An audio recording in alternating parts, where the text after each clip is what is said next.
అంబేద్కర్ కోనసీమ జిల్లా మల్కీపురం మండలం కేసనపల్లిలో అగ్ని ప్రమాదం సంభవించింది. వేస్ట్ జీజీఎల్లో క్రూడాయిల్ నుంచి వెలువడే వ్యర్థాలు పెద్ద ఎత్తున మంటలు ఎగిసిపడ్డాయి. ప్రతిరోజు వచ్చే శబ్దం కన్నా ఈరోజు పెద్ద శబ్దం పాటు భారీ ఎత్తున మంటలు ఎగిసిపడ్డాయి. దీంతో స్థానికులు భయాందోళనకు గురయ్యారు. ఇక పరుగులు తీశారు. సుమారు 20 నిమిషాల పాటు మంటలు రావడంతో ఫైర్ సేఫ్టీ అధికారులు అలర్ట్ అయ్యారు. ఎటువంటి సంఘటనలు జరగకుండా చర్యలు తీసుకున్నామని ఓఎన్జీసీ అధికారులు తెలిపారు.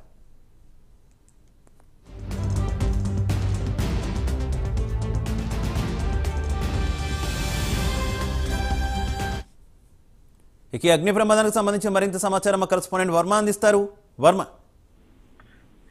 ఏదైతే రాజోల్ నియోజకవర్గంలో ఓఎన్జీసీ చేపడుతున్నటువంటి గ్యాస్ నిక్షేపాల వెలికితీత అటు తర్వాత దాన్ని శుద్ధి చేసి అటు తర్వాత దాన్ని ఇతర ప్రాంతాలకు తరలించేలో భాగంగా గ్యాస్ గ్యాదరింగ్ స్టేషన్స్ అని కేసినపల్లిలో ఉండడం, అది వెస్ట్ గ్యాస్ గ్యాదరింగ్ స్టేషన్ గా పిలుస్తారు. అక్కడ నిత్యం ఏదైతే క్రూడ్ ఆయిల్ నుండి ఏదైతే వ్యర్థాలు వస్తాయో ఆ వ్యర్థాలన్నింటినీ కూడా గాలిలోకి మంటల రూపంలో వదులుతూ ఉంటారు. ఆ మంట ఇప్పుడు వెలుగుతూనే ఉంటుంది. అయితే ప్రతిరోజు ఆ మంటలు వచ్చేటప్పుడు కొంత స్వల్పకాలిక శబ్దాలతోటి ఈ మంట అయితే మండుతూ ఉంటుంది.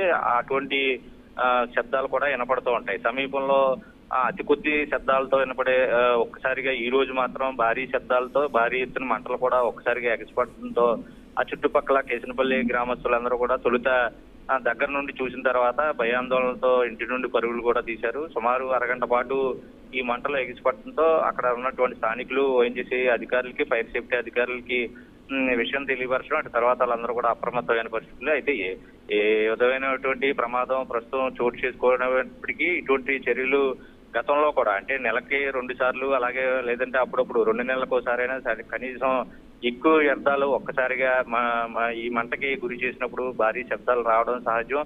అది ఎక్కువగా రాత్రి సమయాల్లో కూడా ఇదివరకు గతంలో ఇటువంటి శబ్దాలు రావడం స్థానికంగా ఉన్నటువంటి సమీప గ్రామ ప్రజలు మల్కీపురం మండలంలో సంబంధించిన 4 గ్రామాలు ముఖ్యంగా ఈ వెస్ట్ గ్యాదరింగ్ గ్యాస్ స్టేషన్లు ఏదైతే ఉన్నాయో ఓఎన్జీసీ కార్యకలాపాల్లో క్రూడ్ ఆయిల్ ని నిక్షిప్తాలు భూగర్భం నుంచి తీసుకురావడం, ఆ తర్వాత వ్యర్థాలన్నింటినీ కూడా బయటికి వదిలేసే ఒక క్రమంలో మంట రూపంలో అయితే దాన్ని నిత్యం వెలిగిస్తూ ఉంటారు. అయితే ఈ భారీ శబ్దాలు ఎక్కువ వ్యర్థాలు వచ్చిన సందర్భంలో పూర్తి స్థాయిలో భారీ శబ్దాలు తమ కంటి మీద కునికి లేకుండా చేస్తున్నాయని గతంలోంచి కూడా ఆ రాజోల్ నియోజకవర్గంలో పూర్తిగా కూడా ప్రజలు ఆందోళన చేశారు, నిరసన కూడా చేపట్టారు. అయితే ఒక్కసారిగా ఏదో ఒక సందర్భంలో అందరికీ సమాచారం ఇచ్చి అటు తర్వాత ఇటువంటి వ్యర్థాలని బయటికి వదిలే పరిస్థితి అయితే ఉండాలి. ముందస్తు సమాచారం లేకపోతే భారీ పేలుళ్లు సంభవిస్తాయా అన్న కోణంలో ఇప్పుడు ప్రజలు కంటి మీద కునుకు లేకుండా భయాందోళనతోనే బతుకుతున్నామని కూడా అక్కడ ఉన్నటువంటి కేసినపల్లి వాసులు ప్రస్తుతం ఆపోతున్నారు. ఏదేమైనా ఈ భారీ శబ్దాలతో వెళ్ళినటువంటి మంటల వల్ల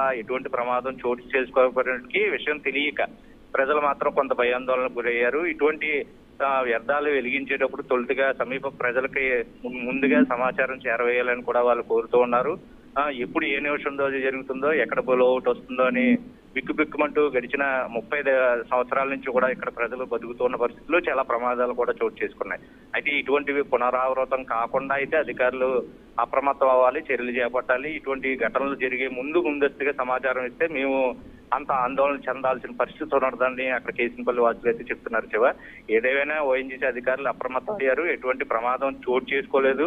భారీ శబ్దాలు అయితే ప్రస్తుతం అదుపులోకి వచ్చే పూర్తిగా కూడా యథావిధిగా ప్రస్తుతం ఆ గ్యాస్ గ్యాదరింగ్ స్టేషన్ లో క్రూడ్ ఆయిల్ వ్యర్థాలు మామూలుగానే ఆ కార్యక్రమం అది కొనసాగుతున్న పరిస్థితులు అయితే ఉన్నాయి. Okay, thank you Varma.